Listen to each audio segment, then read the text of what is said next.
Hello and welcome to another episode of Talking Pictures Podcast. I'm your host David and joined with me as always my co-host Brian. Brian, how are you today? Oh, what's the crack? Not too much, how are you today? Good. So we're here to talk once again about another movie. Evil Dead Rise. A movie that I think, I don't know about you, since I saw the trailer I've actually had literal nightmares about this movie. I've been thinking about it a lot, I've been excited for it, and I was actually like, this movie might scare the shit out of me. And to think that there was a potential future we would not get this in cinemas in Ireland. Because it was originally HBO Max stream. Those dumb bollocks were just going to post it on their streamer. Someone, when Warner Brothers was bought, said, this is good. Yeah. And then...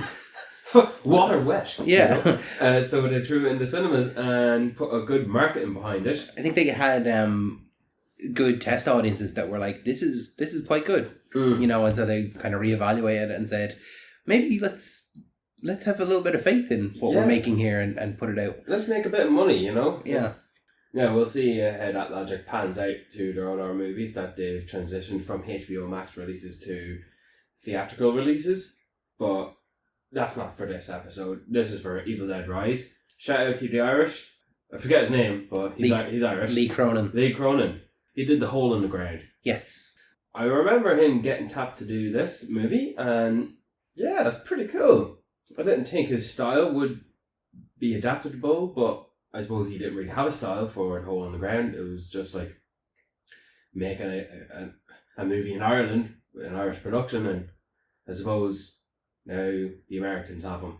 Mm-hmm. Now, so he's done a new movie in an already existing IP franchise, and he did a fantastic job doing it. Yeah, a real fantastic job. Yeah, I think so too. I think Evil Dead's been around since the 80s. Yeah, and it's like almost a cult classic in terms of like popularity. Like, yeah, I think that a lot of people probably a lot of people actually haven't seen it. Mm-hmm. The series, in terms of, because it took a while. It's got an interesting history because the first one came out and was directed by Sam Raimi. Yeah, the first three are all directed by Sam Raimi. Him and his pal Bruce Campbell, who starred in it, them two are good buddies. And well, Sam Raimi did the original first one with little to nothing. Yeah, it's a shoestring budget, like literally, like it's the epitome of we have no money. We'll do this with the help of our friends. I wonder if Bruce Campbell actually had a bunch of real cabinets, trap on him during the movie, because that happens a few times. And then the second movie comes out, Evil Dead 2, and it's essentially almost a reboot of the first movie.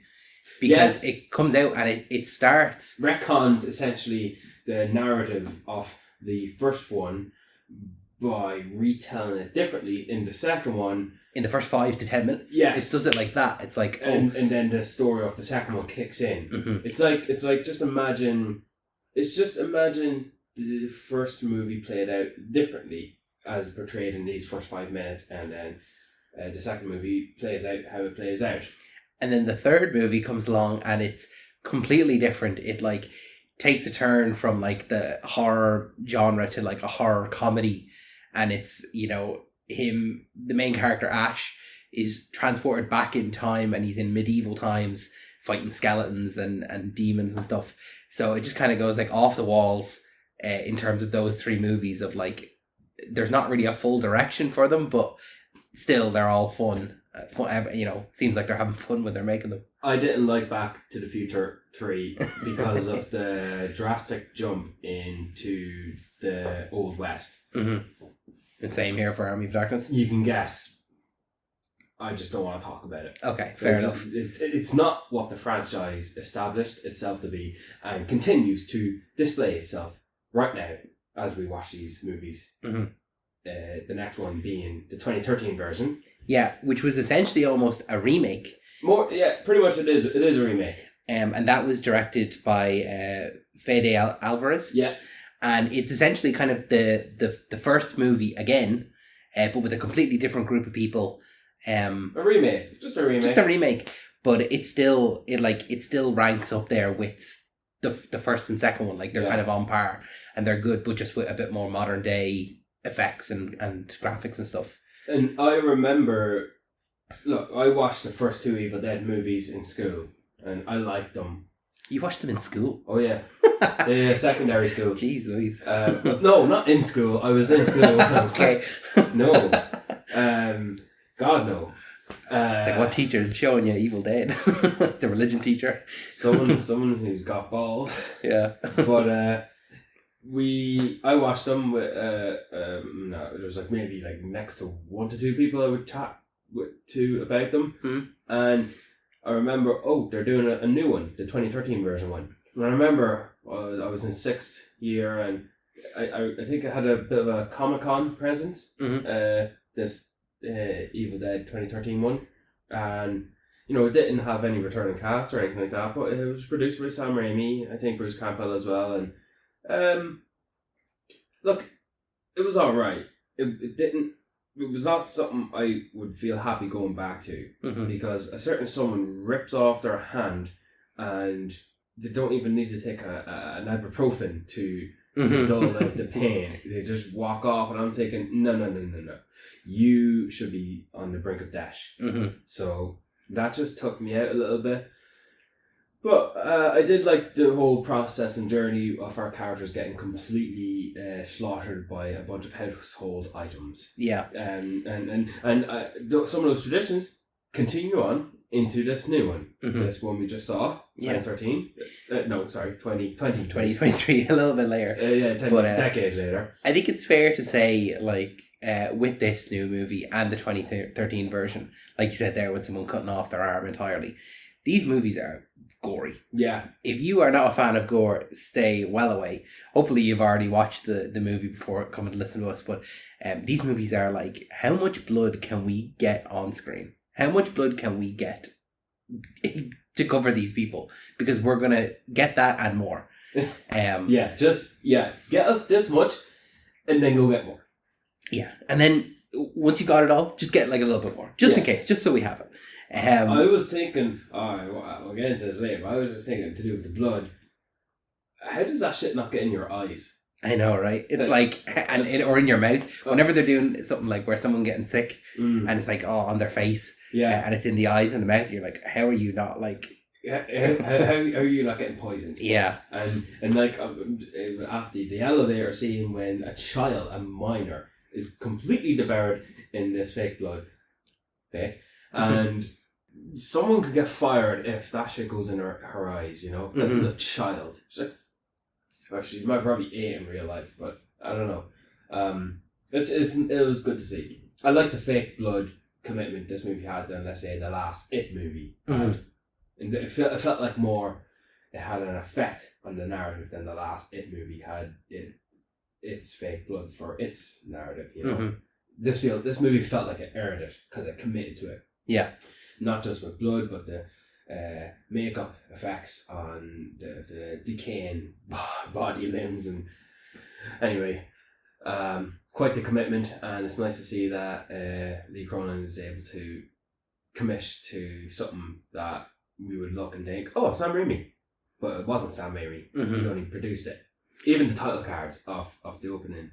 The opening title card is great. That really, like, that is class. Yeah, it kind of set the scene. Just coming up over the distance, up above the trees, overcasting the lake with the demon, Jesus Christ lady, girl possessed. And that scene is kind of... a flash forward. It's a flash forward, and then we cut back to a day previously, and then... What leads up to it, essentially. Yeah, what leads up to that scene, and that's a little bit of a departure for the Evil Dead part of the Evil Dead series, because in the first Evil Dead, the second Evil Dead, and then the remake all take place kind of in a cabin in the woods, people isolated from themselves. Whereas this new Evil Dead Rise... I remember reading, I think someone said this on Twitter, no more cabin in the woods. Showed a picture of the apartment building. It says, awesome. Doing something different with something we know. I like it. I was into it. I dug it. But it still felt like it was people isolated again because they're stuck... no way out. Yeah. They're stuck in this old decrepit building that's scheduled for demolition. The kids find the kids find the Necronomicon. They take it upstairs. Thank you very much. Necronomicon. It's a very difficult word to say. And take it upstairs, and boom, earthquake happens. Elevator doesn't work anymore. The stairs are gone. Everyone on that floor is just stuck there. Yeah. As a demon enters into the kid's mother, and then she starts to. And they still did the whole cables, like with the whole. It was the twines or the branches that wrapped you up, and then. Yeah, they still had the homages to previous with movies. electrical cables strapping the person, and then the point of view perspective of the demon, let's say. It's pretty much it's the camera shot where it's like you're looking through the eyes of the demon. Yeah, quickly moving through, like it's a very fast paced shot, and that's been throughout, and it's still here, it's still present. It's the signature identity of the Evil Dead franchise. Definitely, yeah. And and I didn't know any of the actresses or actors in this movie. Not really. I didn't know any. The only one I know is this was the mother herself who plays the titular Evil Dead. She's from a show called Vikings, and that's all I know her from. Oh wow! Okay, so you just the one, just her, and I thought she's a great choice to play the possessed person. That was Alyssa Sutherland. Yes. Yeah. And do you know something else as well? This happens all throughout the Evil Dead franchise. When, a character is possessed by a demon, excuse my French, but they're goofed. They're dead. They're not getting unpossessed. The demon's not leaving their body. They're not coming back. As soon as they are possessed, taken over, infected, they're gone. They're dead. They're soon to die. So there's a character looking at herself in the mirror, trying to heal, clean up a cut she has on her cheek. I'm just thinking, you are a walking demon. You're a time bomb. Yeah, you're gonna go. You're going, and so I'm just thinking, it's like when someone gets bitten by a zombie, and that's it. What's coming. But it feels like somewhat on the hush hush, as opposed to no one's expecting it. But that's essentially the thing, and I'm just thinking, there's not really that much of a happy ending in this movie. Some people are walking away from this movie in the characters needing therapy. Yeah, I don't know what it is, because you're dead right. Like if you are infected by a demon, you're gone. Yes. Except for in the remake, because in the remake, the first girl that is possessed, she actually gets unpossessed. She gets unpossessed, and then she ends up being the final girl. She survives. Yes. And then. Sort of flipped it because it was her brother who was the lead character. But, But this movie, of all of the Evil Deads, previously, I felt like I actually really did like the characters, and when the other people started to get possessed, I was like, oh no, I hope they're okay, I hope they survive. And then in my head, like as like they start getting possessed and all, I'm like, what am I doing? Like, of course it's an Evil Dead movie, this isn't a happy ending. This isn't like, oh, we did it, we saved mom, and we're gonna be fine, let's go for ice cream. I just fully was like, I don't know why, but I just like, oh no, I hope they don't get infected, when I should have known you're not safe. You're probably only going to walk out with one character, and you'll be lucky with the one. We were lucky to get two characters walking away from this. Yeah. But you're right, it's not a happy ending. It's like you just a sigh of relief. Okay, that's over. What the fuck do we do now? Excuse my French, but it's like, what? Hey, I want to curse. Sorry, man. Sorry. But you just get this moment where the main character, she just like it's over. The monster's dead, and she's like, whew. And she still takes the chainsaw with her. Just in case, yeah. That's another trope of the Evil Dead movies, is to have a chainsaw. And a double-barreled shotgun. Yeah. The double-barreled shotgun and the chainsaw are the signature weapons of the Evil Dead franchise. Cool for a video game. It's nice that they keep this going through and through. Mm-hmm. It's nice. They kept a lot of homages. This is great. And I'd like to get into characters in a minute, because I do agree with you. Mm. But this movie, you can watch this and think, is this a remake? Is this a sequel? Is this just a continuation from an original or the 2013 one? Is this just completely standalone? Yeah. It doesn't matter. It's just a new Evil Dead movie. It does not matter anything. You don't need to watch any of the previous ones. You can if you want, and you can think this and that or that. It doesn't matter. It's just a new one. It's like getting a new Star Wars movie, and it doesn't matter. It's not connected to anything. I actually saw an interview with the director Lee Cronin, where he was talking about the connections between the previous movies. And he had said in Army of Darkness, when Ash, the main character, has to go and find the Necronomicon, the Book of the Dead, he actually finds 3 Books of the Dead, and he has to find the right one. So he said, I really like the idea of Sam Raimi's version has 1 copy of the Book of the Dead. I have another copy of it, and then the third copy. The third copy is in Fede Alvarez's, so that Evil Dead, the remake, so that it's all of these movies take place in the same universe, but they all feature a different Book of the Dead, and so they can all take place without interfering with the others. Nice. I thought that was a really strong way to go about So you can see this guy really felt a bit passionate in. He knew his stuff, and he knew good. The lore and what he was doing. I think that was a clever way to, this is within the same universe, it's its own story, but it doesn't, we're able to have characters discover the Book of the Dead, but people not question how did it get there, because it's just another copy from the past, And in watching this, of course, I wasn't questioning how did this book get here, or how does the Evil get a vinyl disc, what, I'm sorry,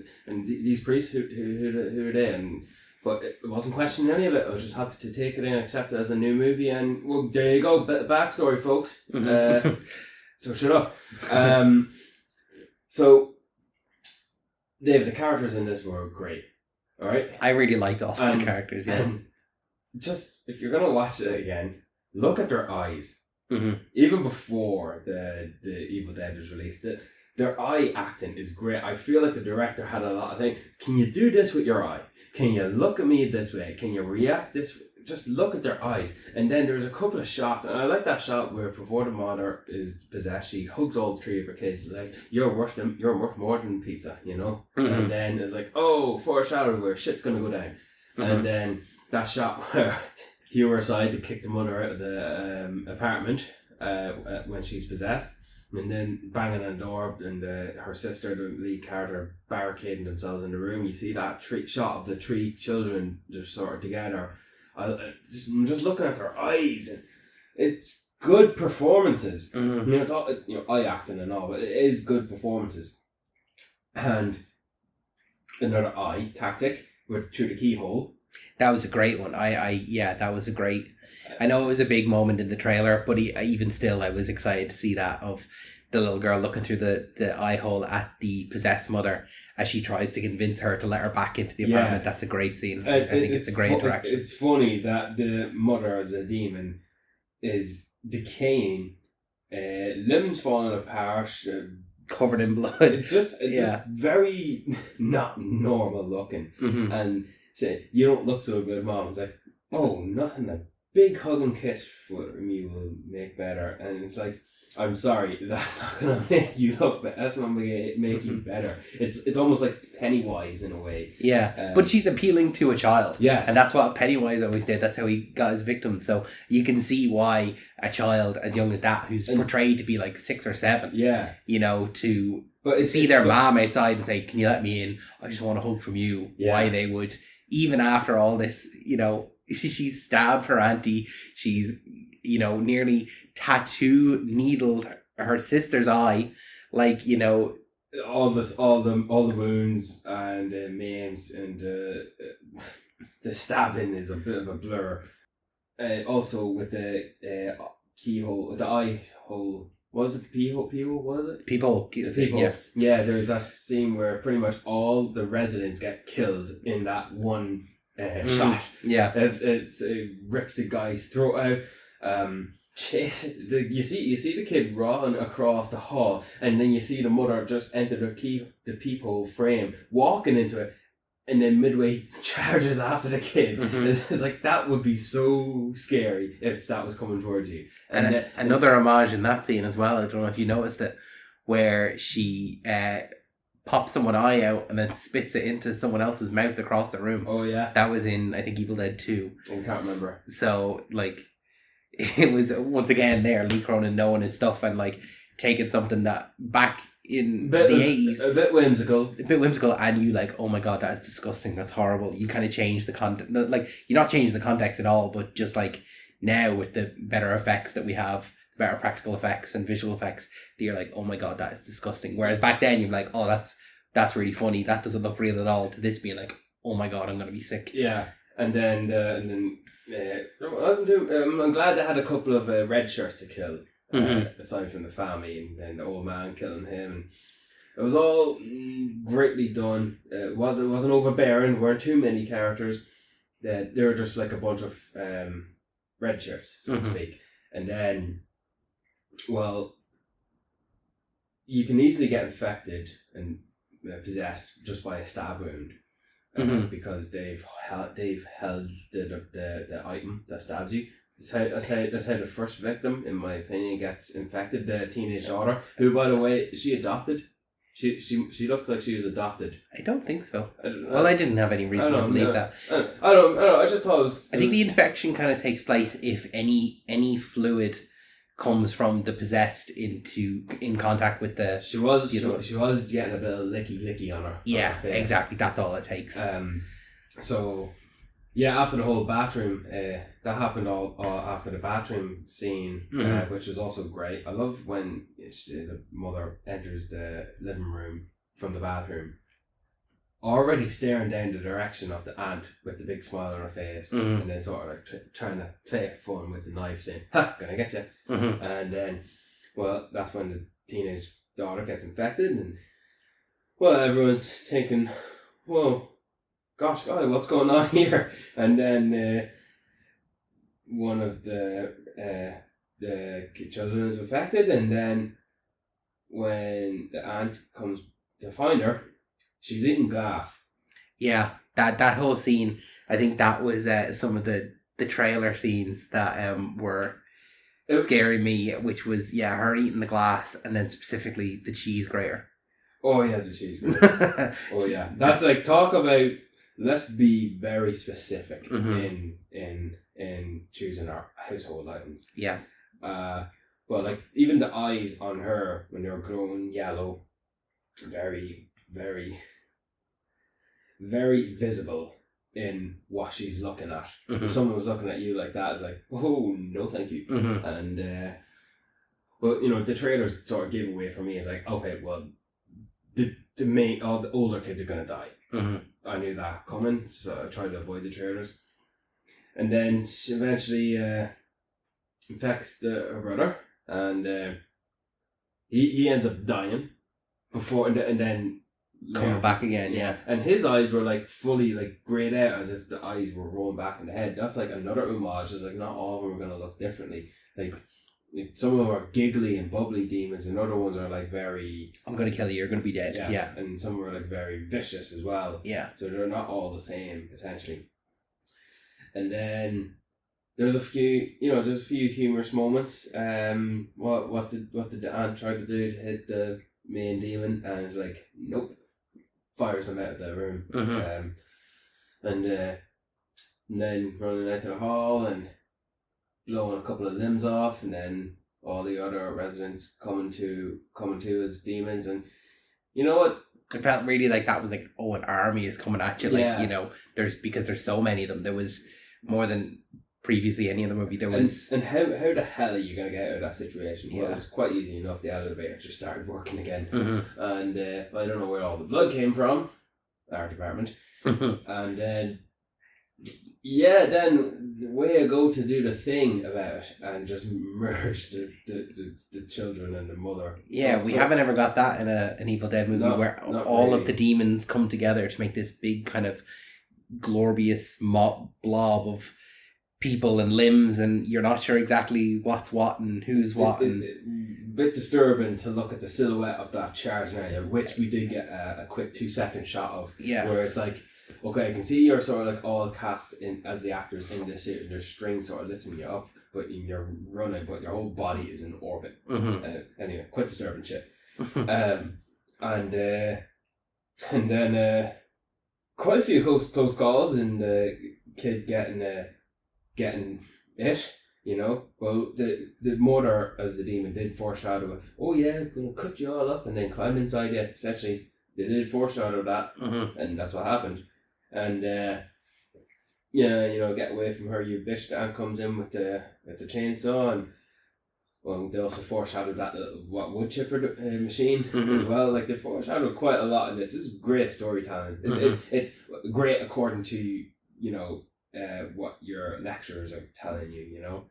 And even the head of the mother says, well, you're going to be I forget the insult, but like that's the thing as well, that the demons are always going to insult you as well. This is like, what a way to degrade you. You know, the writer is going, how can I best insult this person? You know, just to bring them down. Yeah, it's not enough to kill you, but I have to make you feel bad first. Yes. You have to feel at your worst. Maybe that's something like they do those insults or something to make them almost ready and viable for possession or something. It's not something that I've thought about until now, but... Not something I don't think we'll ever get an answer to just yet. But, yeah. I even appreciated all the blood that our characters were covered in when it was all said and done, like our survivors, the aunt and her niece. And it's a good visual representation of like what they've been through, I suppose, because rather than like other movies like where in Evil Dead 2 where the main character loses a hand, or in the remake where that girl loses her arm, or it rains blood, there's no limbs lost in this one for our main character. The cheese grater though. Well, the cheese grater, yeah, that was a pretty bad one, but like she didn't lose any actual limbs or anything like that. So when this is Beth, the aunt now, the main character, when she's leaving, but being just absolutely drenched in blood is like a good trade-off. Like, we didn't lose any limbs, but you're going to be scrubbing blood out of you for the next couple of weeks. But the eyes were so crystal clear blue. Yeah. Like that's another thing as well. You can still see the acting performances in the eyes. I really do like it quite a bit. I don't know why I thought this. I thought maybe the film was a little bit slow in its...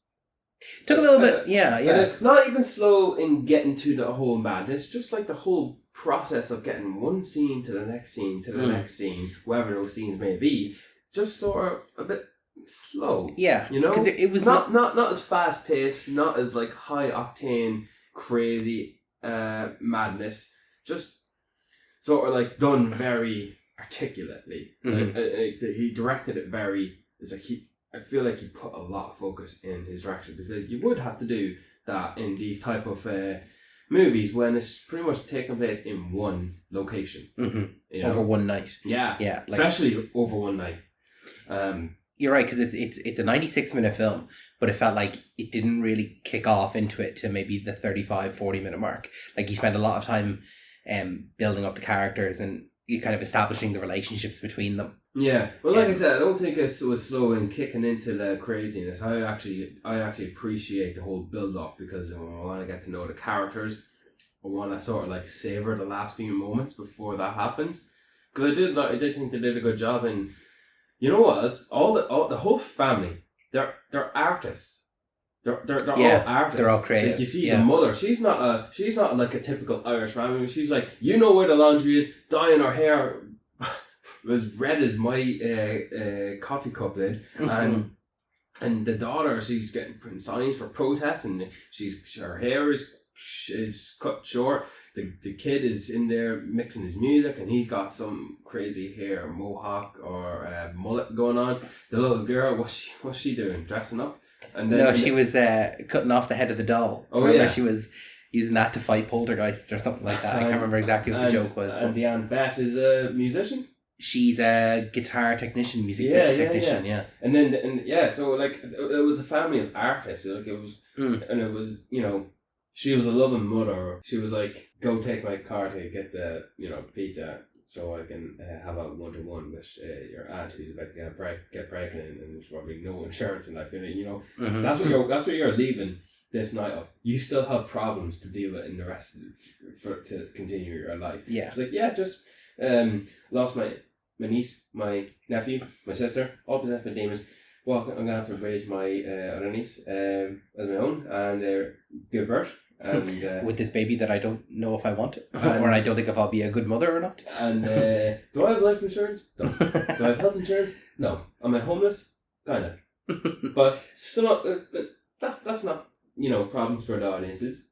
No, that's a problem for these characters, and you're right. That kind of makes it feel like the characters existed before this movie, and they'll exist after this movie. That bothers me only because I would hate that to happen to me. Yeah. Otherwise, I like it. Mm-hmm. I like it when that is done in movies, because when the issues and situations and problems occurred within the plot of a movie is presented and solved and put the bed, book closed on it, and like the demons being finished and dealt with.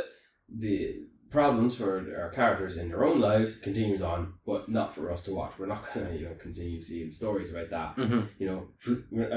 And I think we'll get more movies in this vein. Yeah. Like, what a way to re-establish a franchise. Mm-hmm. So it's quite well done. Bravo. We got a great one. Got a great horror movie. Yeah, and clearly by the start and the end of the movie, the problem wasn't solved. Nope. Because we had Beth killed the main demon and is gone, and they walk away. But then, as we said at the start, this movie started out as a one day ago. I thought I read that wrong because I was thinking, where is this going to tie in? And it actually doesn't really tie in. Yeah, it just so happens that the people who were at the opening scene, they just lived in the same apartment building, and the girl is possessed at the end of the movie. So clearly the demons are still active and running around. So the book isn't closed. Yeah. We can come back to another Lee Cronin Evil Dead Falls, calling it now. Evil Dead Falls. Evil Dead Falls. Nice. Yeah. Had a lot to talk about the story and the homages of the whole franchise, but it's nice. I don't know if it'll be in my top 10 this year, but it was good to have, and well job for everyone. It was great. I'm trying to think of anything else that might have gone through my mind even watching it. No, that's it. Head's empty. Yeah. I'm content. Yeah, I'm content with it too. I'm happy we got it. I'm glad that it wasn't hidden behind a subscription service that we don't have available in Ireland. It was HBO Max, now Max. That's not available now, is it? In Ireland? No, it's still not available. So I'm glad that it got pushed to a theatrical release where we're able to actually sit and watch it and enjoy it and then come on here and talk about it. So thank you, Warner Brothers. Thank you. We'll see. Yeah. But I suppose that's it for our thoughts on Evil Dead Rise. We hope you enjoyed it. If you did or didn't, let us know. You can comment on our Instagram posts, your opinions, or you can send in questions or opinions via email to talkingpicturespodcast1@gmail.com. You can follow us on Instagram, on Twitter at Talking Pictures Podcast. And I think that's it. Brian, any final words? I got a question to propose. Which Evil Dead movie is your favourite? And to follow up on that, why don't you tell us what you would like the next one to be about, in terms of setting or in terms of a timeline, or give us your thoughts. There's how many subscribers do we have? How many listeners do we have? We have literally millions of listeners. Yeah, so we're getting quite bogged down, so we won't be able to get to everyone. But still, that shouldn't deter you from sending in all your stuff. Some people have too much free time on their hands, David. Thanks, Brian. David, thanks.